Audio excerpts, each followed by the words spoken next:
নমস্কাৰ প্ৰিয় বন্ধু বান্ধৱীসকল, আপোনালোক সকলোকে প্ৰশ্নকোষ চেনেলটোলৈ স্বাগতম জনাইছোঁ।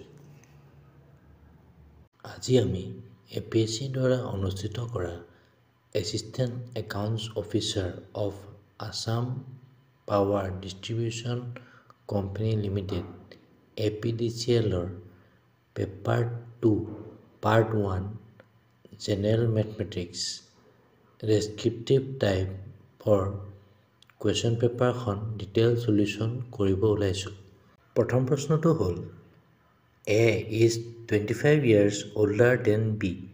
If the product of their ages is 1250, then find the ages of A and B. ইয়াৰ সলিউশ্যনটো হ'ল as per the question আমি দেখিব পাওঁ যে A is equal to 25 years older than B, তাৰমানে A equal to B plus 25 আৰু লগতে আমাক ইয়াত দিয়া হৈছে যে A product of A and B is 1250। এই দুটা ইকুৱেশ্যনৰ পৰা আমি যদি ইকুৱেশ্যন 1ৰ A ভেলুটো ইকুৱেশ্যন 2ত বহাই দিওঁ তেতিয়া আমি দেখিব পাওঁ ভালদৰে ইকুৱেট কৰিলে B দুটা ভেলু পাম। এটা হ'ব B minus 25 আৰু B plus 50 equal to 0। ইয়াৰ পৰা আমি দেখিব পাম যে B এটা হ'ব 25 years আৰু এটা হ'ব minus 25 years। যিহেতু বয়স নিগেটিভ হ'ব নোৱাৰে সেইবাবে আমি B ৰ ভেলু 25 years বুলি গম পাম আৰু এই B 25 yearsটো যদি আমি ইকুৱেশ্যন 1ত বহাই দিওঁ তেতিয়া আমি A ভেলু পাম 50 years। 2 নম্বৰ কুৱেশ্যনটো হ'ল Ram deposits rupees 50,000 in a bank. If the rate of interest per annum is 10%, then find the amount of compound interest he will receive after 5 years. ইয়াৰ সলিউশ্যনটো হ'ল as per the question আমাৰ principal এমাউণ্টটো আছে rupees 50,000, interest rate আৰটো আছে 10% আৰু time পিৰিয়ডটো আছে n equal to 5 years। as per amount of compound interestৰ ফৰ্মুলাটো আমি জানো যে amount A equal to P into 1 plus R by 100 whole to the power n। ইয়াত ভেলুসমূহ পুট কৰিলে আমি পাওঁ amount A equal to 80,525.5।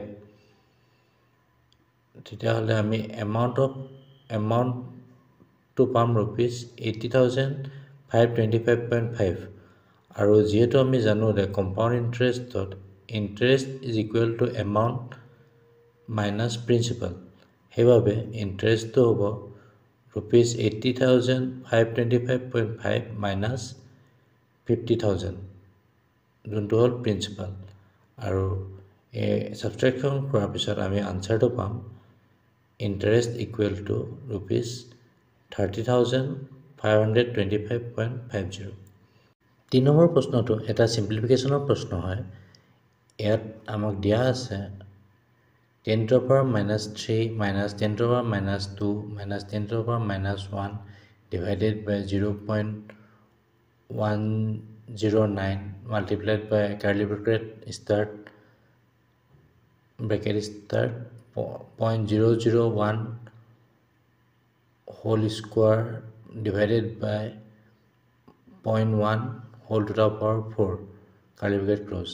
ইয়াৰ উত্তৰটো হ'ব যিহেতু আমি বদমাছ ৰুলৰ পৰা আমি পাওঁ যে প্ৰথমতে ব্ৰেকেটছবিলাক ব্ৰেকডাউন কৰিব লাগে, সেইবাবে আমি প্ৰথমতে কাৰ্লি ব্ৰেকেটৰ আণ্ডাৰত থকা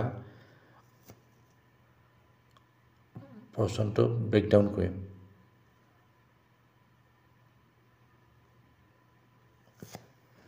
এতিয়া আমি কাৰ্লি ব্ৰেকেটৰ আণ্ডাৰত থকা পৰ্চনটো ব্ৰেকডাউন কৰিলে আমি পাম 0.001 whole square divided by 0.1 whole to the power 4। ইয়াৰ উত্তৰটো হ'ব 10 to the power minus 2 আৰু তাৰপিছত তাৰ বাকীখিনি যি পৰ্চনটো আছিলে সেই পৰ্চনটো যদি ইয়াৰ লগত সিম্পলিফাই কৰোঁ আমি উত্তৰটো পাম minus 0.01. 4 number question to hold. The denominator of a fraction is 3 more than the numerator. If the numerator as well as the denominator is increased by 4, the fraction becomes 100 divided by 101. Find the original fraction. Your solution to over. Let us consider the numerator be x. As per the question, denominator will be equal to x plus 3. Now, solving the equation, we get x plus 4 divided by x plus 3 plus 4 equal to 100 divided by 101. এই ইকুৱেশ্যনটো solve কৰাৰ পিছত আমি এক্সৰ value পাওঁ 296. যেহেতু আমি আগতে নিউমাৰেটৰ equal to x বুলি ধৰিছোঁ, সেইবাবে নিউমাৰেটৰৰ ভেলু হ'ব আমাৰ 296 আৰু ডিনমিনেটৰৰ ভেলু হ'ব আমাৰ 296 প্লাছ 3 ইকুৱেল টু 299. এই ভেলুসমূহ পুট কৰাৰ পিছত অৰিজিনেল ফ্ৰেকশ্যনটো আমি পাম 296 divided by 299. 5 number question to hold. Rupam is traveling on his cycle and has calculated to reach A at 2 p.m. if he travels at 10 km per hour. He will reach there at 12 noon if he travels at 15 km per hour. At what speed must he travel to reach A at 1 p.m.? Your solution to hold. Let us consider the distance from Rupam's starting point to point A be d kilometers. As per the question, he reaches point A at 2 p.m. if he travels at 10 km per hour, or he reaches at A at 12 noon if he travels in 15 km per hour. ইয়াত আমি দেখিব পাইছোঁ যে টাইমৰ ডিফাৰেঞ্চটো হ'ল 2 আৱাৰ্ছৰ। আৰু যিহেতু আমি জানো যে distance divided by speed is equal to time, সেইবাবে আমি এতিয়া এটা ইকুৱেশ্যন বনাব পাৰিম। যিহেতু ডিষ্টেঞ্চটো আমি আগতে ডিষ্টেঞ্চটো কনষ্টেণ্ট আছে ডি বুলি, এতিয়া সেইবাবে আমি ইয়াত যদি ইকুৱেট কৰোঁ আমি পাওঁ D divided by 10 minus D divided by 15 equal to 2, আৰু ইয়াৰ পৰা আমি ডি ডিষ্টেঞ্চটো উলিয়াব পাৰিম which is equal to 60 km.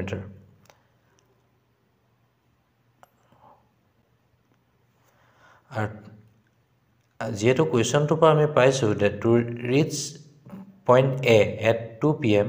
if he travels at 10 km per hour for a distance of 60 kilometers, time taken to হ'ব 60 km divided by 10 km per hour which is equal to 6 hours. তেতিয়াহ'লে আমি গম পালোঁ যে to reach 2 p.m. he must start his journey 6 hours earlier, that is at 8 a.m. If he starts at 8 a.m. and to reach the destination in 1 p.m. time taken to হ'ব 5 hours. তেতিয়াহ'লে আমি ইয়াৰ পৰা স্পীডটো উলিয়াব পাৰিম। যিহেতু আমি জানো ডিষ্টেঞ্চটো জানো 60 বুলি আৰু টাইমটো জানো 5 hours বুলি, আৰু আমি জানো যে distance divided by time equal to speed, আৰু ইয়াৰ পৰা আমি পাম speed equal to 12 hours. 6 number question to hold. The minute hand of a watch is 1.2 centimeter long. How far does its tip move in 20 minutes? Use pi equal to 3.14. So your solution to hold. The minute hand moves 360 degree in 60 minutes. Therefore 20 minutes কাৰণে minute hand move কৰিব 120 degrees. আৰু আমি জানো যে পাই equal to 180 degree therefore 120 degree কাৰণে আমি পাম 2π/3 ৰেডিয়ান আৰু যেহেতু আমাক কোৱা হৈছে যে length of the minute hand is equal to 1.2 centimeter আৰু আমি এংগলটো ইয়াত পাইছো যে 2π/3 radian therefore distance of the tip equal to length of the minute hand into angle আৰু এটো আমি সিম্পলিফাই কৰিলে পাম distance of the tip as equal to 0.8 pi আৰু যেহেতু আমাক কোৱা হৈছে যে 8 pi equal to 3.14 therefore 0.8 into 3.14 is 2.512 centimeter. 7 number question to hold if xy divided by x plus y is equal to a zx divided by z plus x equal to b and yz divided by y plus z is equal to c where a b c are other than 0 then prove that x equal to twice abc divided by ac plus bc minus ab. ইয়াৰ সলিউশনটো হল আমাক যেটো দিয়া আছে যে x y divided by x plus y is equal to a এটো যদি আমি solve কৰো আমি ইয়াক সিম্পলিফাই কৰি এটো ফৰ্মত নিব পাৰো 1/a equal to 1/y plus 1/x আৰু হেতু হ'ব আমাৰ ইকুৱেশ্যন 1 সিমিলাৰলি আমি বাকি দুটা ইকুৱেশ্যনো যে 1/b is equal to 1/z plus 1/x আৰু 1/c equal to 1/z plus 1/y to equate কৰি লব পাৰো আৰু subtracting 1 minus 3 we get 1/a minus 1/c equal to 1/x minus 1/z আৰু হেতু হ'ব ইকুৱেশ্যন 4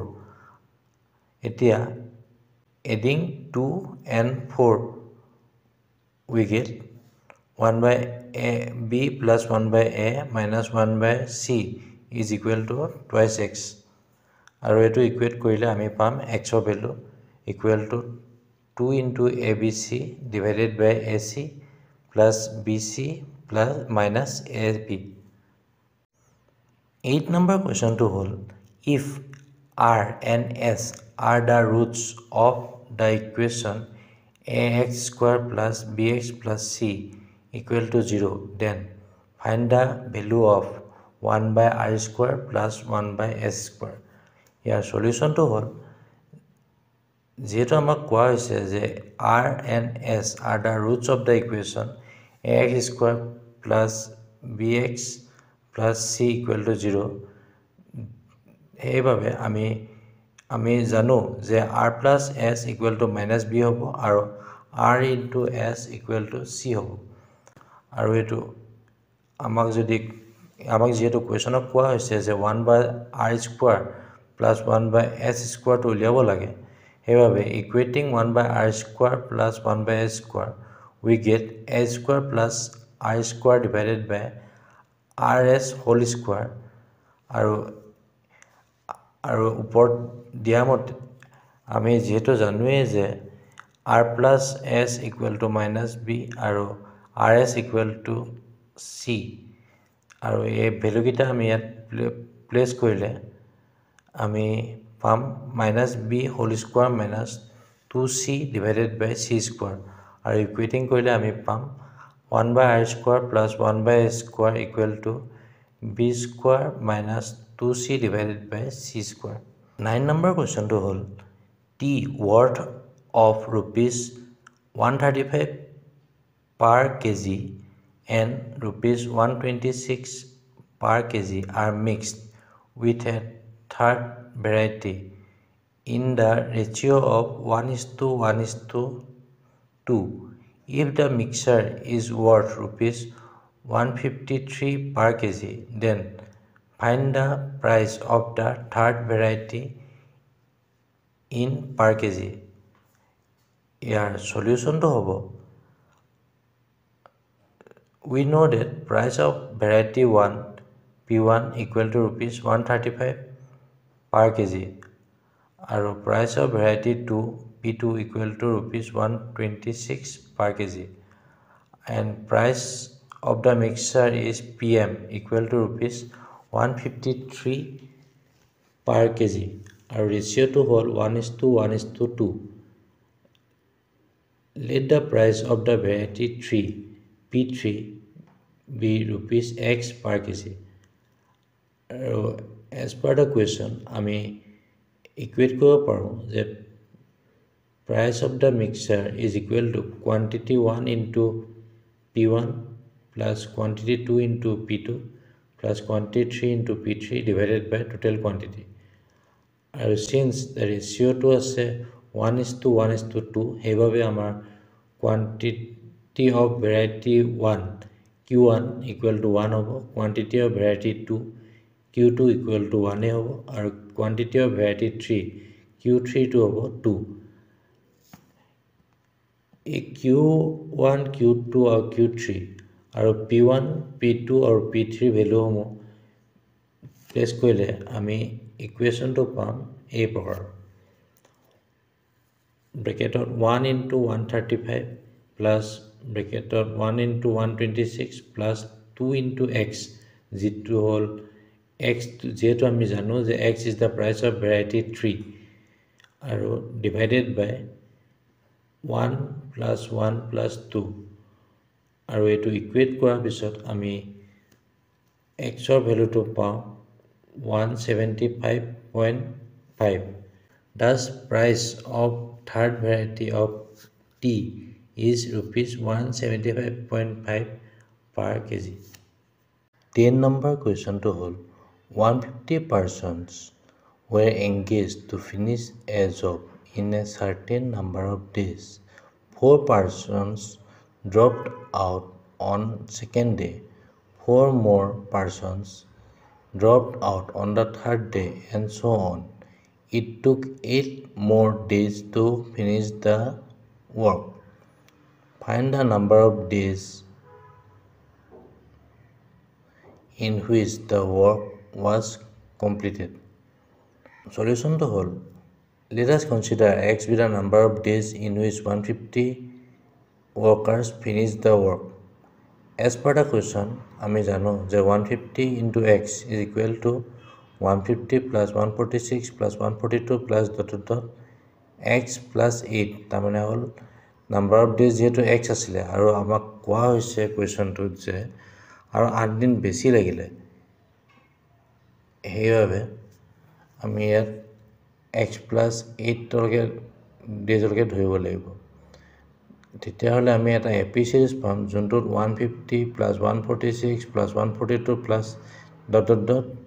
x plus 8 উলিয়াব লাগিব আৰু যেহেতু এইটো এটা এপি সিৰিজ সেইবাবে এপি সিৰিজৰ দৰকাৰী বস্তুসমূহ হ'ব আমি কম্পোনেণ্টসমূহ উলিয়াই ল'ম ইয়াত a equal to 150 d equal to যেহেতু কমন ডিফাৰেন্স আৰু যেহেতু কমি গৈ আছে সেইবাবে -4 আৰু n হ'ল নাম্বাৰ অফ days যোনটো হ'ব x plus 8 যেহেতু আমি জানো যে AP সিৰিজৰ ফৰ্মুলাটো for sum of n terms of AP series to হয় Sn equal to n by 2 bracket start twice a plus n minus 1 into d.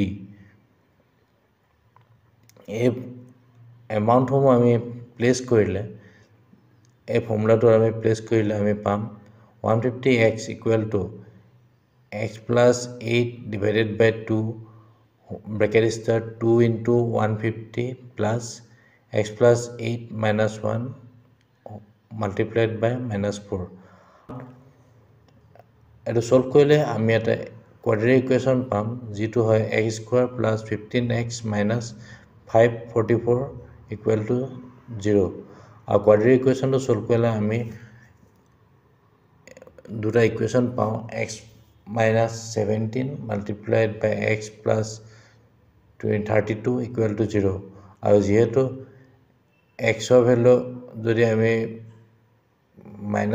-x plus 32 consider কৰোঁ এক্সৰ value negative পাম আৰু যিহেতু নাম্বাৰ অফ ডেজ নিগেটিভ হ'ব নোৱাৰে সেইবাবে আমি এক্সৰ ভেলুটো 17 বুলি কনচিডাৰ কৰিম তেতিয়াহ'লে total number of days required to complete the work to 17 plus 8 দিন বেছি তাৰমানে 25 days ভিডিঅ'টো ভাল লাগিল যদি লাইক কৰিব আৰু চেনেলটো ছাবস্ক্ৰাইব কৰি ল'ব এনে ধৰণৰ কুৱেশ্যন পেপাৰ্ছৰ সলিউশনছৰ কাৰণে লগতে আপোনাৰ বন্ধুবৰ্গকো ভিডিঅ'টো শ্বেয়াৰ কৰিব যাতে তেওঁলোকো লাভৱান হয় আমাৰ প্ৰশ্নকোষ ৱেবছাইটতো আপুনি ভিজিট কৰি এক্সাম ৰিলেটেড বিভিন্ন ডকুমেণ্টছ সংগ্ৰহ কৰিব পাৰিব ধন্যবাদ